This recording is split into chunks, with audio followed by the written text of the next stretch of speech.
같이 보실 말씀은 출애굽기 20장 18절로 26절까지의 말씀입니다. 한 목소리로 말씀 합독하시겠습니다. 뭇백성이 우레와 번개와 나팔 소리와 산의 연기를 본지라. 그들이 볼 때에 떨며 멀리 서서 모세에게 이르되 당신이 우리에게 말씀하소서. 우리가 들으리이다. 하나님이 우리에게 말씀하시지 말게 하소서. 우리가 죽을까 하나이다.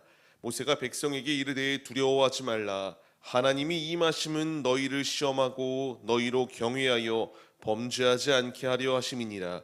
백성은 멀리 서 있고 모세는 하나님이 계신 흑암으로 가까이 가니라. 여호와께서 모세에게 이르시되 너는 이스라엘 자손에게 이같이 이르라. 내가 하늘로부터 너희에게 말하는 것을 너희 스스로 보았으니 너희는 나를 비겨서 은으로나 금으로나 너희를 위하여 신상을 만들지 말고 내게 토단을 쌓고 그 위에 내 양과 소로 내 번제와 화목제를 드리라. 내가 내 이름을 기념하게 하는 모든 곳에서 내게 임하여 복을 주리라. 내가 내게 돌로 제단을 쌓거든 다듬은 돌로 쌓지 말라. 내가 정으로 그것을 쪼면 부정하게 함이니라. 너는 층계로 내 제단에 오르지 말라. 내 하체가 그 위에 드러날까 함이니라. 아멘. 할렐루야. 오늘도 예배의 자리 가운데 모이신 성도님들 주님의 이름으로 환영하고 축복합니다. 같이 나눌 말씀의 제목은 도망이 아니라 주를 경외함으로라는 말씀의 제목 가운데서 은혜를 나누도록 하겠습니다. 하나님께서 이스라엘에게 십계명을 더하 주신 후에 가장 먼저 말씀하신 것이 무엇이냐? 바로 예배였습니다. 하나님께서 출애굽의 목적을 완벽하게 이들에게 주입시키시고 왜 너희가 이 종살이하던 자리 가운데서 구원을 받았는지, 어떻게 탈출할 수 있었는지, 이 모든 목적과 이유는 하나님께 예배 올려드리게 하긴 위함이다라는 것을 분명하게 말씀하시고 이들을 바른 길을 갈 수 있도록 주께서 재정립을 하시는 것이 오늘의 말씀이에요. 하나님께서 이와 같이 말씀하실 때에 필요한 것이 무엇이 있을까요? 말씀에 순종하여 아버지께서 부르심의 목적대로 주님께 예배 올려드리겠습니다 라는 거룩한 결단을 가지고 주님 앞에 나아오면 됩니다. 하나님께서 이들에게 예배가 회복되어지기 위하여 부르신 것처럼 하나님께서 우리 역시 부르심의 이유는 예배가 회복되어질 수 있도록, 하나님을 붙들며 하나님 안에 온전히 세워지고 승리할 수 있도록 우리를 부르시고 계십니다. 이제 우리에게 필요한 것은 말씀드린 것처럼 아버지의 말씀에 순종하여 주님 앞에 믿음의 제단을 쌓고 주님 앞에 온 중심을 내어드릴 수 있는 신실한 믿음, 이 믿음으로 주 앞에 예배 올려드리면 됩니다. 하지만 이들의 모습은 어떠했는가를 생각해 봐야 됩니다. 이들은 하나님이 말씀하실 때에 너무나 무섭기 시작합니다. 두려워지기 시작하니까 내가 죽을까 하니 말하지 말라라고 이렇게 말할 정도로 무서워하기 시작하였던 것이 이들의 모습이었습니다. 하나님께서 말씀하실 때에 두렵고 떨림으로 구원을 이루는 것은 맞아요. 하지만 이들과 같이 무서워하여서 도망치려고 하는 모습은 어느 부분 가운데서도 유익할 것이 없습니다. 하나님께서 말씀하실 때에 그 엄중하신 말씀, 하나님의 이 말씀 가운데에 이들이 두려워하는 것은 당연한 것이지만 이와 같이 도망치려고 하는 것은 무의미하다라는 것을 말씀하시거든요.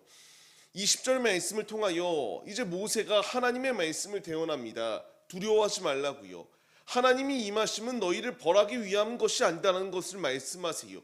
너희를 시험하시고 너희로 이제 하나님을 경외하며 범죄하지 않게 하기 위한 하나님의 뜻이 예비되어져 있다라는 것을 말씀하세요. 이것이 이들에게 주어지는 말씀이었고 이제 우리에게 주어지는 주님의 말씀입니다. 아버지께서 우리가 이와 같이 우리에게 말씀하심의 분명한 이유는 주님의 음성을 더하여 주심으로써 주를 경외하며 범죄하지 아니할 수 있도록 역사하여 주시는 주님의 뜻이 예비되어져 있습니다. 우리가 이 말을 들을 때에 말을 듣기 싫다고 도망하거나 마음대로 행동해서야 되겠습니까? 주님의 말씀을 듣고도 이 요나가 다시스로 도망하였습니다. 니느웨로 가라고 하는 주님의 말씀, 복음을 전하라고 하는 주님의 음성이 있었음에도 불구하고 자신의 소견이 맞다라고 생각하여서 도망했어요. 결과가 어떠합니까? 결국 붙들려서 다시 니느웨로 갈 수밖에 없도록 하나님께서 일하여 주셨어요. 이 말씀이 나에게 주시는 분명한 교훈이 무엇일까요? 하나님의 말씀이 듣기 싫다고 나의 관점과 나의 생각과 다르다고 해서 도망친다고 하여 한들 이 자리 가운데서 도망칠 수 있느냐라는 것을 물으십니다. 주님께서 나에게 주시는 이 모든 말씀은 내가 주님을 경외하며 이 모든 믿음의 텍스트 가운데서 범죄하지 아니할 수 있도록 역사해 주시는 주님의 뜻이 예비되어져 있거든요. 우리는 주님의 말씀 안에 도망칠 수 없습니다. 그 음성 가운데에 내가 행동해야 될 것은 아버지의 말씀에 순종하겠습니다라는 결단을 가지고 믿음의 자리로 나아가는 것이 필요해요.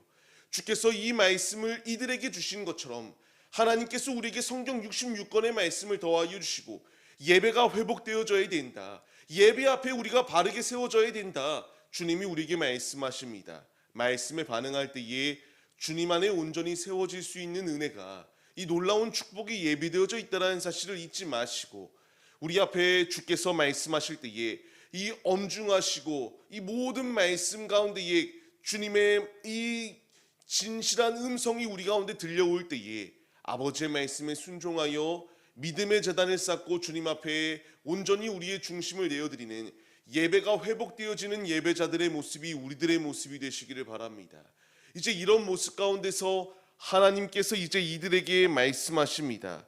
우리가 그냥 단순하게 모이는 이 자리는 종교 행위를 하는 자리가 아니다라는 것을요, 하나님께 예배 올려드리는 것이다라는 것을, 하나님과 대화하는 자리요, 하나님을 만나는 자리이다라는 것을 말씀하십니다.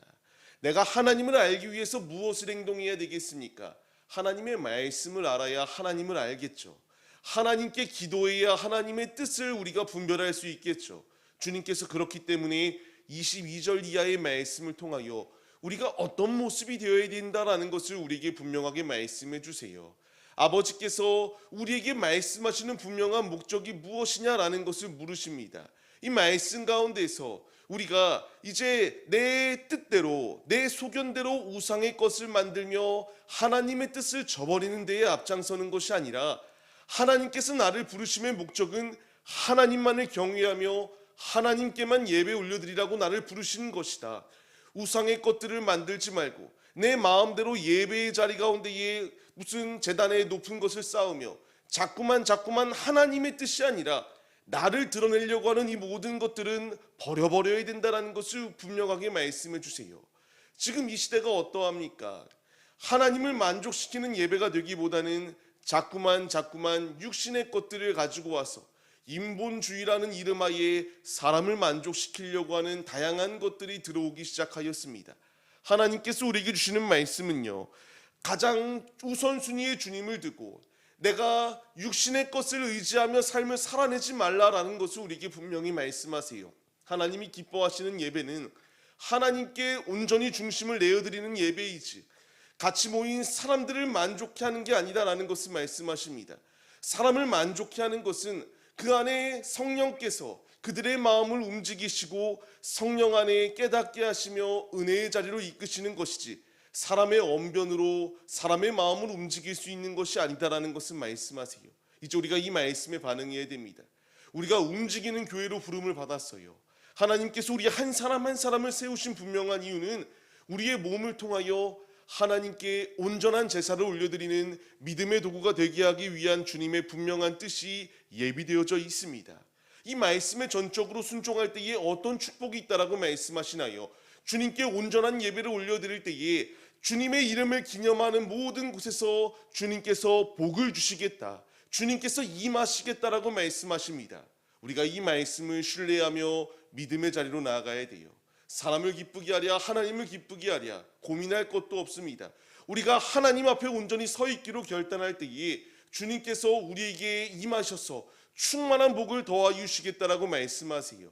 로마서 12장 1절 말씀을 통하여서도 무엇라 말씀하시나요? 하나님이 기뻐하시는 예배는 이와 같이 우리의 몸을 거룩한 산 제사의 제물로 주님께 드리는 것이다 라는 것을 말씀하십니다. 그렇기에 그 뒤에 말씀 2절 말씀을 통하여 이 세대를 우리가 분별하여 하나님이 기뻐하시는 뜻이 무엇인지를 바르게 깨닫고 믿음의 자리로 나아오라 우리에게 촉구하지 않습니까? 주님이 나에게 말씀하시는 것은 우리가 온전한 중심, 하나님이 나에게 원하시는 것이 무엇일까를 판단하고 하나님께 온전한 예배를 올려드리기 위하여 힘써야 됩니다. 크고 화려한 예배당이 있는 곳 가운데에만 하나님이 기쁘시게 받는 예배가 아니라 어느 곳이 되었던 중심이 주님께 고정되어져 있고 하나님 앞에 나아가기 위하여 결단하는 모든 예배는 주님이 귀히 받으신다라고 우리에게 말씀하세요. 이제 우리가 말씀에 반응하여서 우리의 몸을 주님께 거룩한 산 제사의 제물로 드려야 됩니다. 아버지가 기뻐하시는 영적 예배는 내가 중심이 아니라 내 뜻대로 내가 원하는 방향대로 예배 올려드리는 게 아니라 하나님께 온 마음과 뜻과 정성과 목숨까지도 다하여 주님께 중심을 내어드리는 것, 이것이 아버지께서 기뻐 받으시는 영적 예배이다라는 사실을 잊지 마시기 바랍니다. 그렇게 우리에게 필요한 것은 도망하는 것이 아니라 주님의 말씀을 경외하며 주님의 음성이 내게 들려올 때에 아멘으로 순종하여 믿음의 제사를 주 앞에 올려드리는 것이 우리에게 필요하다라고 말씀하세요. 이제 우리가 말씀에 반응하여서 삶을 살아내야 됩니다. 이 패역한 시대 가운데에 지금도 다양한 유혹들을 펼치며 하나님께서 이래도 기뻐하실 거다, 저래도 기뻐할 거다, 온전한 정답은 하나님의 말씀, 성경 66권의 말씀에 답이 이미 나와져 있는데 자꾸만 자의대로 해석하여 하나님이 이래도 기뻐하실 것이다라고 생각하며 다양하게, 화려하게, 웅장하게 자꾸만 세속적인 것을 가지고 들어와 이렇게 이것을 행동하였을 때에 기뻐하실 것이다라고 생각을 합니다. 하지만 본질은 하나님의 말씀으로 돌아가는 것임을 우리가 잊지 마세요. 주께서 그렇게 우리에게 말씀하십니다. 다양한 것들이 주님이 기뻐하시는 게 아니라 우리의 중심이 주님께 고정되어 있을 때에 주님은 기뻐하신다라고 말씀하십니다. 이제 우리가 말씀에 반응하여서 말씀에 순종하여 주님을 경외하며 주님의 뜻을 이루어 나가기 위하여 힘쓰시는 우리의 모습이 되시기를 바랍니다. 주님께서 그렇게 우리에게 말씀하세요. 이 모든 말씀은 예수 그리스도의 오실 예수 그리스도를 그림자로 보여준다라고 말씀하신다라고 말씀드렸습니다. 지금 21절 말씀을 보게 되면은 모세가 하나님이 계신 흑암으로 가까이 나아갔다라고 말씀이 기록되어지죠. 예수님께서 흑암 가운데 놓여 있는 나를 건져내시기 위하여 어찌 보면은 세상의 관점에서 보았을 때의 십자가는 죽음이기 때문에 어둡습니다. 하지만 우리를 살리시기 위하여 친히 아무런 이 대가도 없이 내가 잘하였기 때문에 나를 위하여 십자가 지신 것이 아니라 이 흑암에 매여 있고 죽어 있는 나를 살리시기 위하여 영적 애굽 가운데서 신음하는 나를 건지시기 위하여 주님께서 이와 같이 십자가상에서 사랑을 확증해 보여주셨습니다. 이제 주님께서 이와 같이 나를 건져주심의 이유, 하나님의 말씀에 모든 것을 순종하며 이루시는 예수님의 모습처럼 이제 우리도 그의 발자취를 따라가는 것이 너무나 당연하다라고 말씀하세요. 우리가 흑암에 이 매여 주님의 뜻을 바르게 바라보지 못하는 것이 아니라 나를 건져내시기 위하여 예수님이 내게 오셨다. 이 불변의 진리를 우리가 믿으며 주를 경외함으로 우리의 삶을 통하여 아버지를 가장 기쁘시게 영광 올려드리는 오늘의 우리의 삶의 모습들이 다 되시기를 주님의 이름으로 간절히 축원합니다.